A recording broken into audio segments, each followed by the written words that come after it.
Perkenalkan nama saya Lukman, saya sebagai pemateri. Perkenalkan nama saya Nuri Muhammad, saya pemateri. Perkenalkan nama saya Muhammad Al-Fidandika, saya pemateri. Bab 1 undangan akan dibacakan oleh Lukman. Sistem pengendalian darah yang secara akademis disebut sistem kardiovaskular adalah suatu sistem organ yang berfungsi memindahkan berbagai zat dari dan menuju sel-sel tubuh. Bukan saja zat makanan yang didistribusikan oleh sistem peredaran darah, tetapi juga zat-zat lain seperti oksigen dan karbon dioksida. Pada manusia, sistem peredaran darah tersusun atas organ-organ yang berperan dalam pengangkutan darah di dalam tubuh. Adapun organ penyusun sistem mekanisme peredaran darah manusia berbagi menjadi dua, yaitu peredaran darah besar dan peredaran darah kecil. Oleh karena itu, peredaran darah manusia disebut dengan sistem peredaran darah pada. Peredaran darah kecil terjadi dari jantung ke paru-paru, kemudian kembali lagi ke jantung. Peredaran darah pada manusia adalah darah pembuluh darah dan jantung.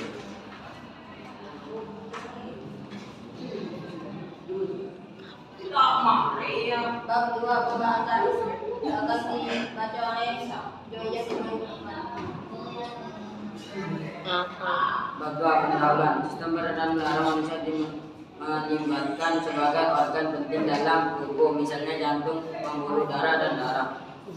A. Mekanisme sistem peredaran darah manusia. Dalam sistem peredaran darah manusia, mekanismenya terbagi menjadi berikut ini.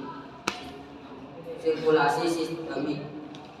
Sirkulasi sistemik adalah sistem peredaran darah manusia yang mencukup seluruh tubuh dan berlangsung saat darah bersih yang mengandung oksigen mengisi serambi kiri jantung.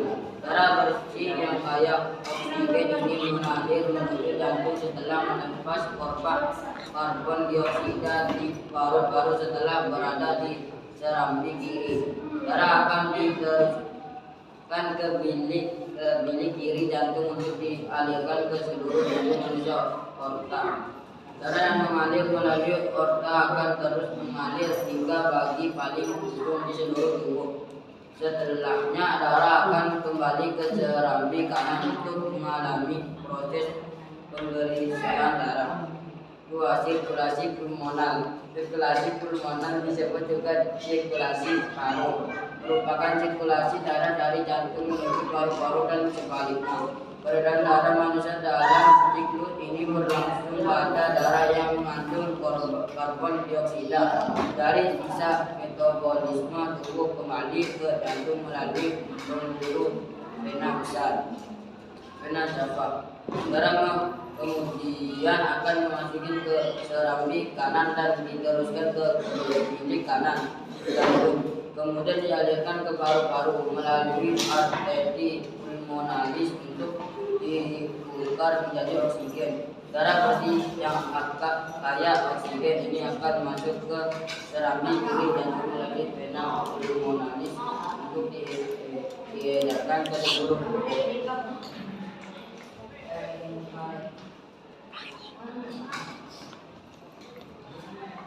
Sirkulasi koroner yang akan dibaca oleh Alfidandika.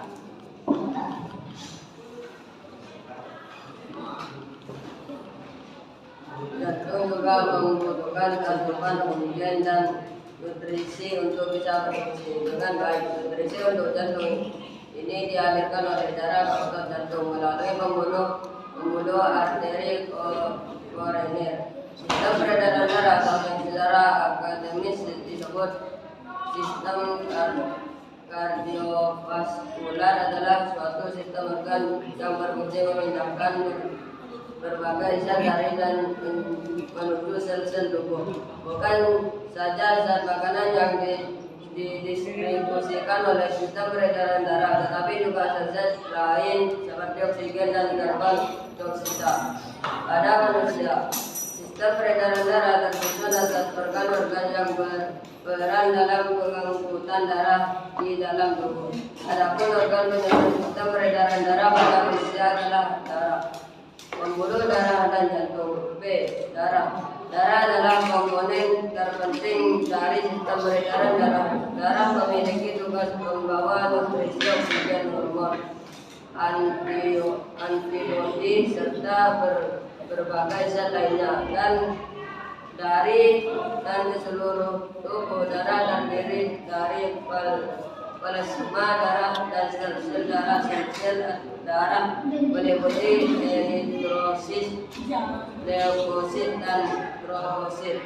Plasma darah sebanyak 55 derajat dari darah adalah plasma darah yang merupakan cairan berwarna kuning pucat. Plasma darah terdiri dari 90 derajat air dan 10 derajat sisanya adalah zat-zat terlarut yang akan diangkut ke seluruh tubuh. Zat-zat terlarut dalam plasma darah terdiri dari hormon, antibodi, protein, nutrisi, vitamin, glukosa, asma, amino, lemak, garam-garam, kalsium, natrium, kalium, magnesium, gas oksigen, dan karbon dioksida, serta zat sisa metabolisme seperti urea. Di dalam darah juga terdapat 3 protein utama meliputi albumin yang berfungsi untuk mengatur tekanan osmosis darah, globulin yang berfungsi untuk mengangkut nutrisi ke seluruh tubuh, dan beberapa dalam sistem imun, serta fibrinogen yaitu protein yang terlibat dalam pembekuan darah. Komponen plasma darah tanpa fibrinogen disebut serum.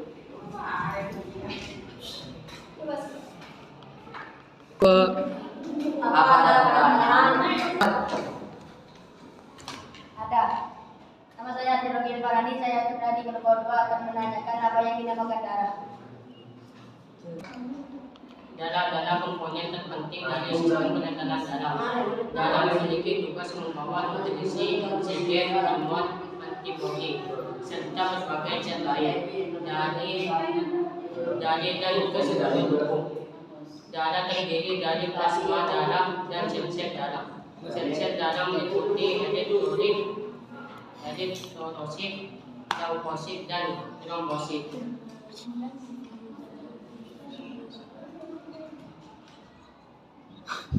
Apa jawaban kami sudah puas? Udah. Nah,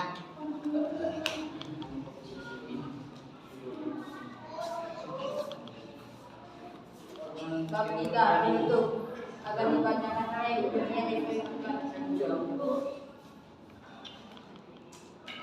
Kesimpulan, mekanisme terbagi menjadi berikut. 1. Sirkulasi sistemik. Sirkulasi sistemik adalah sistem peredaran darah manusia yang mencakup seluruh tubuh.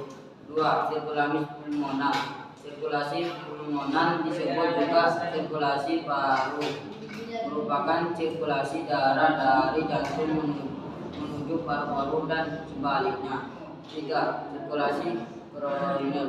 Jantung juga membutuh asupan oksigen dan nutrisi untuk bisa berfungsi dengan baik. Nutrisi untuk jantung ini dialirkan oleh darah ke otot jantung melalui pembuluh arteri koroner.